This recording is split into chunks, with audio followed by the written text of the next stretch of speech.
Hi, welcome back to another episode of BS with Bella, and I'm with Gavin Freeman here. Hey, how are y'all? Good. How are you, Gavin? Good, I'm good. So, when did you get into playing football, and when did you start creating a passion? Um, I would say sixth grade. I started playing earlier than that. My dad was always a coach, and I was always around football when I was younger, so I was always wanted to play, but I really didn't start playing until sixth grade. So that's when I started, and it's Did you pretty much. start as a wide receiver when you were in sixth grade, or did you play kind of every position? Yeah, I started as wide receiver, and I played corner as well. And then when I got to seventh grade, I was strictly corner because I Mhm. I broke my wrist and I couldn't really catch, so. And then eighth grade, I moved to quarterback, and I Oh, started wow. playing, and then I switched back to receiver my freshman year. So then, ever since then, I've been playing receiver. So Receiver. yeah, And did you go into high school being a wide receiver, or did you want to like play around the field in different positions? yeah, I did. I went in being receiver, but I am playing. Ended up playing corner too. So I was Oh, playing. wow. Which one do you prefer, wide receiver? Um, in high school, I don't know. In high school, I loved corner. That's my favorite position to play. Corner. And now that you're a wide receiver at Oklahoma, how was like the recruiting process for you in high school? Did you commit to other schools? Were you looking at other schools? Yeah. So I actually like my first offer was Air Force Academy, Mhm. and it was during COVID, and I wasn't sure if I was gonna get any more offers because all that was going on. Like that weird year of eligibility. Yeah.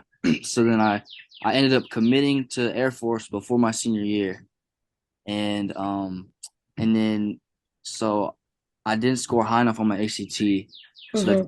they basically told me to decommit. So that's what happened with Air Force, Oh God. and then and then probably week four of my senior year, I got offered by Texas Tech, and then I committed there because I really wanted to go there because I love the coaching staff and everything. Hmm. And, and then the head coach ended up getting fired, Oh, and so then then you were like, oh yeah, crap. Like, and then the new head coach that came in, he didn't really like me. He didn't really like mess with me. So, and I didn't feel comfortable going there because I didn't think I'd have a fair chance because yeah. he really didn't like me. He wasn't communicating anything. So I decommitted from there, and then Hmm. and then like 2 weeks before signing day, along comes OU. So then they offered me a PWO, and I was like, yeah, I'm going there because it's close to home. It's How just far are you from it? 35. I could make it in 30, but 35. Wow. So you were like definitely like, I got an offer at a school right close to home, really convenient. Yeah. And did you do any camps at OU? Did you know about OU before committing there? Um, no, I didn't do any camps or anything for OU because I don't think I got invited, but I didn't do any camps. No. Um, How'd you get connected with OU through your high school recruiting process? so I was always like an OU fan, and Coach Gundy, he recruited me there. He's the one who like offered me a PWO. Okay.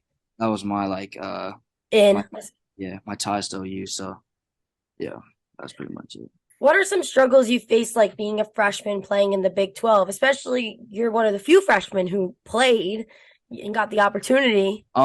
It's at first it's new. It's hard for sure at first because Hmm. everyone's so big and fast, not like high school. And You're in you the big leagues now. You were not in the high school playing field. get to college, everybody can run, everybody's strong, So it was for sure. It took some getting used to, but it's just football at the end of the day. So just go out there and play. How do you prepare like your mentality and physically like for the games? Like what how do you get yourself in the right mindset? Because I know it's a kind of like really scary, like you go from Yeah. high school being like close to people you know, playing, and then going into where you don't know a lot of people and there's just the same Yeah. field as you. Yeah. Um, it's obviously, yeah, like you said, it's a mindset.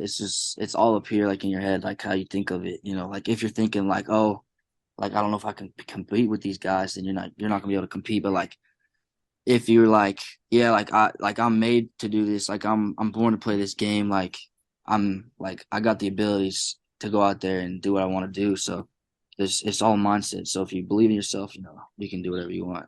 What's like an average day for you in the football season? Like, are you like wake up lifts? Like, what's like your schedule usually? Yeah, so like during the season or like now or During the season now? Like, yeah. so during the season during the season we didn't work out in the morning really. Mm-hmm. So I would wake up at like 8:30 depending on like what time my class was. I had a class at 8:30 last semester. Mm-hmm. Nine, I'd wake up at 9, then go to class. Then after class, I'd head to lunch, and then after lunch, then we would work out after lunch because that's when everybody's off. I'd work out about 1:30 ish, and then team meetings at like 2:10, 2:30. Mm-hmm.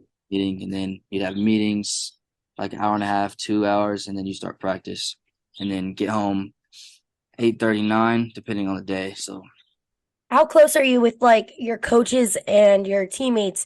I know you being a freshman, you meet some of these older guys. How did you create that bond with your coach and your like teammates? yeah, so yeah, they were very like welcoming because obviously being a walk on, there's obviously certain stereotypes of being a walk on, but Yeah.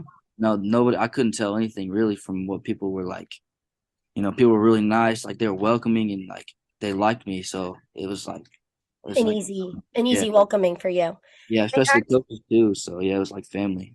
what do you guys do as a family? Like, what do you guys do as teammates during the season? Like, how do you guys bond? Because I know it's like definitely stressful. Like, Yeah, wake up, workouts, games. Was yeah, there anything you guys did in the off times together that you were like, wow, this is like my other family? yeah. We didn't really have time to like do that, like you said, but Yeah. like it's just being around them. Hmm. That makes sense. Like just being in the locker room, just being in meetings and stuff, like talking to them, just chilling and laughing and stuff. But yeah, And how do you feel doing the Walk of Champions? I mean, that is probably so cool being a freshman, getting all dressed up and having such a big fan base. Like, how does it feel like people are like so behind you, even as a freshman? Like, like compared to like a senior, but like being a freshman, you have such a big fan base at OU. yeah, the support is crazy there. The Walk of Champions is like that's like one of the coolest things we do because it's like 3 hours before game time and everybody's showing up like to watch us walk in our suits and stuff, and it's like it like supports us and we see that and like it's really like we like it a lot. Have you ever signed autographs? Like, was there anyone with a picture of you and you had to sign? Yeah, whenever so like warm ups before the game, like when we're on the field, kind of. Hmm. You're walking out like the tunnel there. They had one guy had a picture of me, like a playing card. It was really cool, and I signed it. So yeah, That's probably such an awesome feeling. yeah, it is. Especially like here at Coastal, like we don't really have that. So it's Yeah. so cool to like even talk about the Walk of Champions. Where do you guys start when you guys do the Walk of Champions?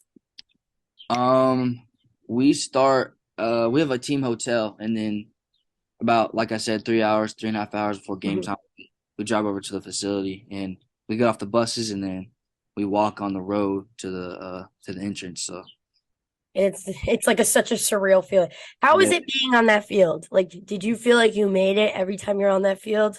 yeah, yeah. I don't know. It really like I don't think it's fully hit me yet, but when I first like in front of like the 90,000 fans, when I Mm. first was out there, I was like, this is crazy.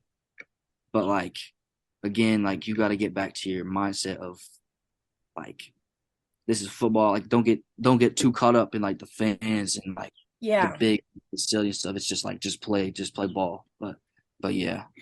What advice would you give like young athletes, especially kids that do watch you on the Walk of Champions to Yeah. play college football one day? What would your one advice be if you had to look back? Just keep going. Like it gets hard. Like for sure. Like nothing about this is like easy. Just like believe in yourself, follow your dreams. And like my biggest thing is believe in yourself. It gets Mhm. hard, but just keep going. You can do it. So just believe in yourself and you'll be fine. How do you balance schoolwork and football? Like, what strategies do you do to like stay on top of everything? Because it's Um, definitely being hard being a student athlete. yeah, yeah. So yeah, I usually go to tutoring. So I have tutoring and I usually do my homework in there. And then Hmm. if I have like an essay due or like something due later that night, I'll do it like in my dorm or whatever. And then Hmm. yeah, but yeah, school it's pretty tough to balance, I'm not gonna lie. And It's you're only there for 4 years because you didn't redshirt as a freshman, right? Yeah, I think I can still redshirt this year. I'm not Mhm. sure how it works, but I think I can still redshirt. But yeah, 4 years. What are your goals for the future, both in football and beyond? Like, what are you studying in school? Do you have like a backup plan? Do you want to go in the Yeah. NFL? What is your Yeah. ultimate goal? So the ultimate goal is the NFL, obviously. Because that's what I've been wanting to do since I knew what football was. Mhm. And then backup plan was because I like cars a lot. So, and my first major was engineering, Mhm. but I really haven't had time to do engineering because of football and stuff. But I want to be like a race car driver. I want to like build cars and stuff. So, As like a side hobby, a little race. yeah, side hobby. What would your biggest like? Who would your biggest role model be? If you ever had a, if you look up to someone, like who would it be? My dad, And just why because is just because he sets an example for me, the way he raised me, uh, like toughness, everything that he did. I just look up to him because I want to be like him. So, that's such a good role model, Dad? yeah, my dad and my grandpa. My grandpa's up there too because obviously my dad because my dad, but my grandpa he's like right there. But because my grandpa raised my dad, whatever. So Mhm. his views are with my dad, so my dad's views are with me. So it's kind of like a thing going there. But Are you guys going to the SEC next season or the season after? so I think it's the 2024 season. Okay, Yeah. so one more year. Is there a team that you're like kind of excited to play? I know you're going from different leagues soon. Is there a team you're like, I can't wait to play them? Um, I don't know. Just I don't I know. mean, you're from Oklahoma, so you're not like used to the East Coast a little bit. Yeah, it'll be different, but I don't know. Playing, I mean, it's the SEC, so playing all them schools because they have great competition. So pretty much anyone. This is such a great interview. Thank you so much, Gavin, for coming on and talking with me. No problem. Thank you for having me. Have a good rest of your day. Too. Thanks for coming to BS with Bella. Tune in next week, guys. Bye.